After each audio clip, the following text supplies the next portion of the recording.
Hello, ladies and gentlemen. Welcome to the Telescope Podcast.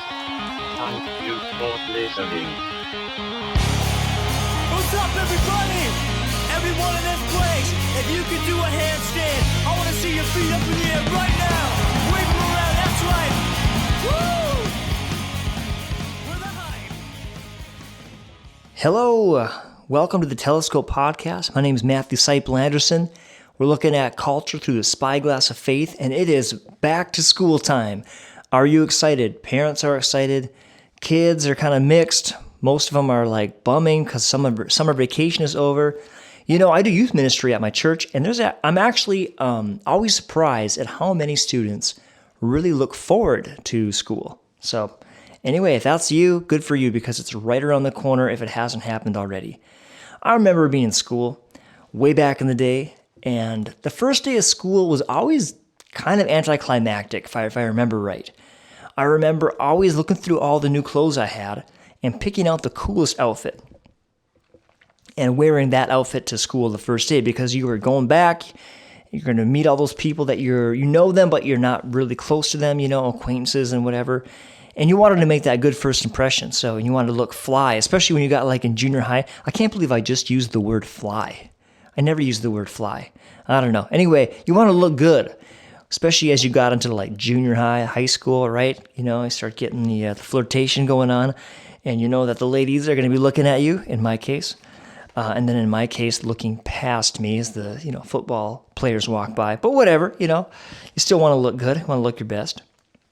So this year at my church, we did a little fundraising drive, a drive to get people to bring in school supplies that we distributed to families in the church. It was really cool. It was an easy little outreach way to bless our people. And so we went and we got these shopping lists that the schools give out so we could tell people what kids needed. And I tell you, it has gotten so much more complicated. Like when I was a kid, you'd kind of go through Walmart. No, you would go through Walmart or do whatever department store that was near you, Target, Kmart, whatever.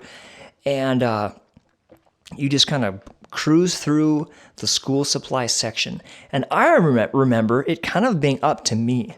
The teachers probably sent some things home, but I can never really remember referencing them. I just knew it was like, all right, a pack of pens, a whole bunch of notebooks. How many should I get? One for every class, maybe a couple extra.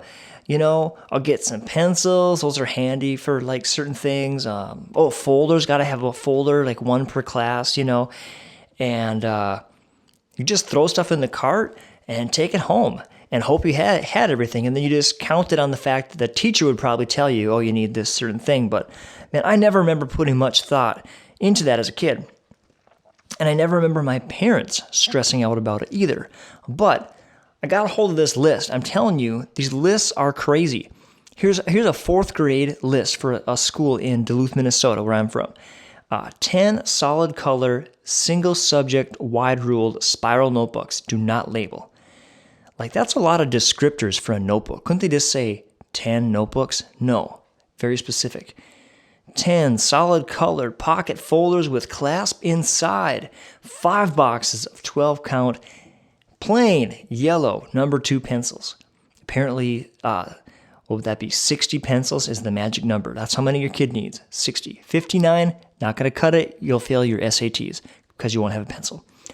1 durable plastic solid color pocket folder with 3 prongs, not a binder, do not label. Wow, that one even has part of it underlined, so it's like very serious.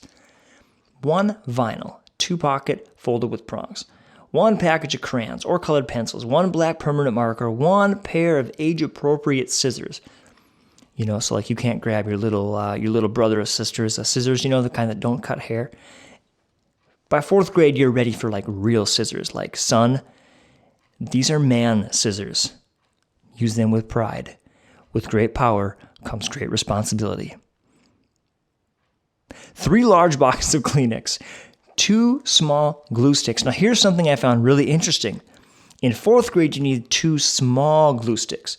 Go back to 3rd grade, 2 large glue sticks. Yeah, there's a reason for that. And the reason is 3rd graders eat more glue than 4th graders. It's really just about nutrition. It's about sustaining the child through the day. They need those large glue sticks in the 3rd grade. Very important. Don't forget it. 2 to 4 different color highlighters. Now look, in 4th grade, do you honestly think that students are going to color code with highlighters? Now I know if you're out there, you're a type A person in my audience, you've probably been doing that since kindergarten, but not me. So I think that's kind of funny. 8 to 12 dry erase markers. Those are just probably for the teacher. The teacher's just going to confiscate those and use those to teach all year, help the teacher out. Here's one interesting one. 1 empty, clean, small soup can. What are you going to do with that? Probably a science project, maybe. Maybe we're going to make like those little phones where you tie the string and like hold the can up to your ear or something. I don't know. 1 empty, clean, small soup can. 1 sock or cloth for whiteboard eraser or small magnetic eraser. So for this one, as long as your kid wears socks to school every day, you should be good. They can just take one off, use the toy off the board. Boom, done. 1 to 2 small non-electric pencil sharpeners. 1 package pencil top erasers. Once again, this is nutrition, because after the glue sticks are gone, some kids, it's not enough for them. They're going to be chewing off their erasers. So you got to bring some extra pencil top erasers. 1 set of earbuds or headphones. This one's crazy. Isn't the teacher just going to be confiscating those at some point? I'm sure it's because the kids use computers, but it is just kind of funny. When I was a kid, I remember sitting in home ec class with earbuds, and you'd put the earbud like in the palm of your hand and snake the cord up through your shirt, and then you lean your hand down on your head and you try to listen to music while the teacher was talking, talking about like how to cook muffins. Or in my home ec class, we broiled grapefruits. That's something every high schooler loves, broiled grapefruit. Can't tell you how many times I've made that since. Oh, wait a minute. Yes, I can. I've never made it since. But anyway, I got busted, by the way, for having headphones in class. So if you're a student listening and you think that's a good idea for something to try, don't.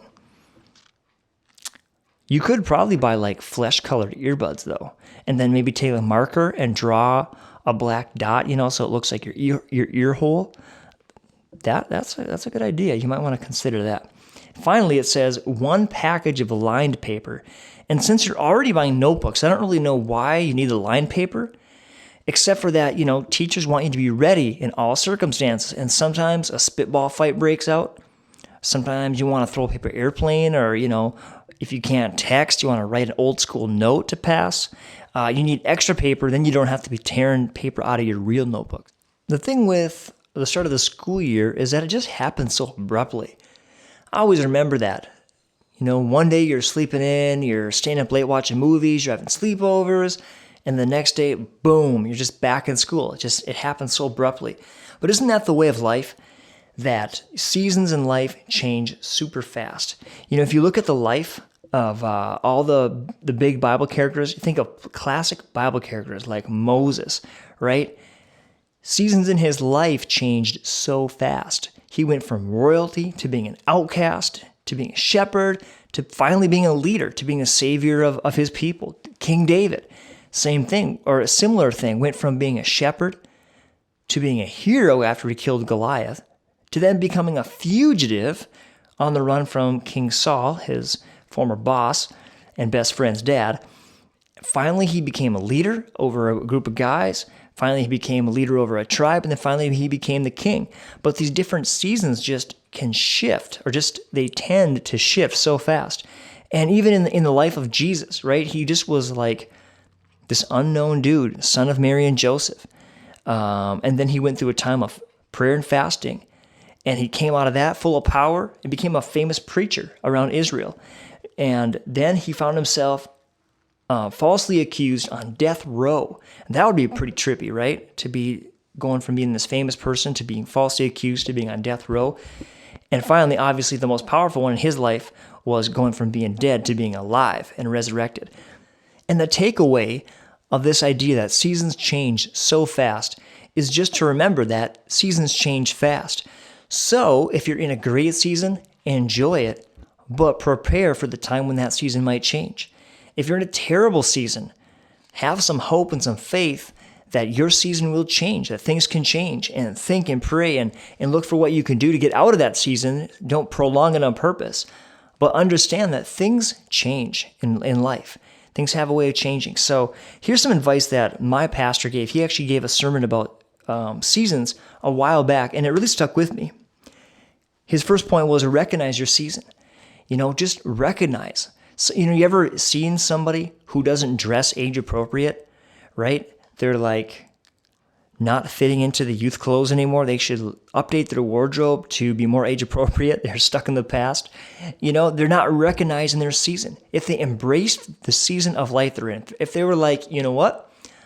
I'm kind of middle-aged now. The junior section doesn't work so well for me. I'm going to transition my wardrobe. You know what? They would actually look a lot better, right?